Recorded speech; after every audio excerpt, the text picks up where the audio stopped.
All right, so here's another example of something that might be common when you're looking at media queries.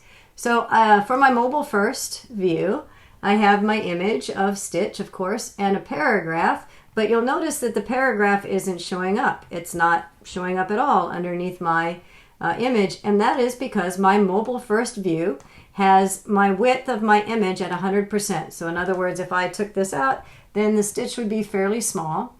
And so I want him to take up the full 100%, which is going to stretch him across that whole viewport. And then I also use this display none property because I didn't want the paragraph showing up down here for whatever reason. Maybe it's just too much content. Sometimes the smaller mobile friendly version, we take off content because we don't want to overwhelm the smaller viewport, and we might put that content back on larger viewports. So that's not uncommon.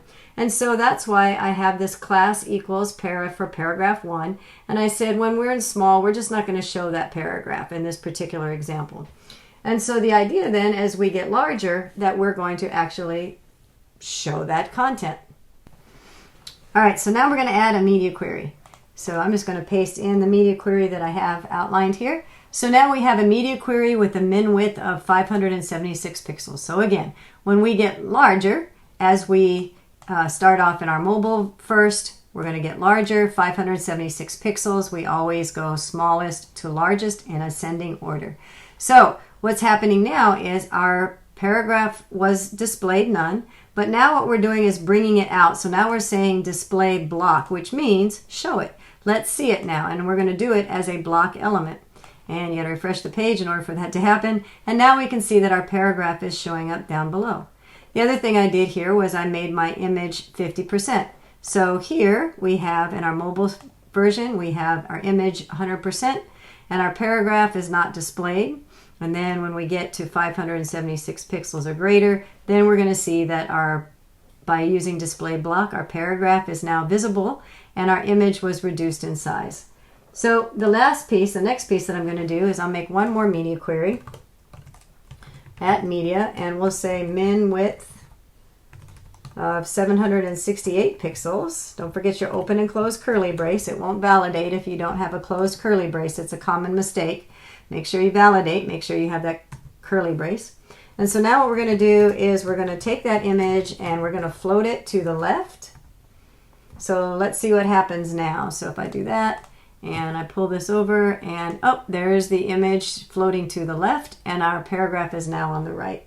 And we might do something like margin. I might put it over a little bit, margin right. I'm just going to push the text off of his ear a little bit just to give this a little bit more room. And then you can see that happening. And you might even want to make your width of your image a little smaller at this point, width 250 pixels, let's say.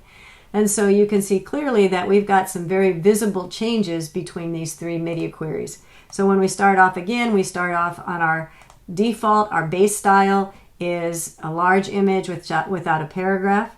Our next media query is going to bring that paragraph forward with display block, and we're going to reduce the size of our image. And then our third viewport, our third media query, again, our largest viewport at this port, the largest width of our window, is going to have our image floating to our left. And then I put a little margin here between the ear and the text, and we made him smaller. And recognize at this point, maybe you wanted to do paragraph 1, maybe we'll do text align center, or whatever you needed to do, center, for example. So hopefully that gives you the idea. All right, so that is another example of what you might do to make a change between media queries.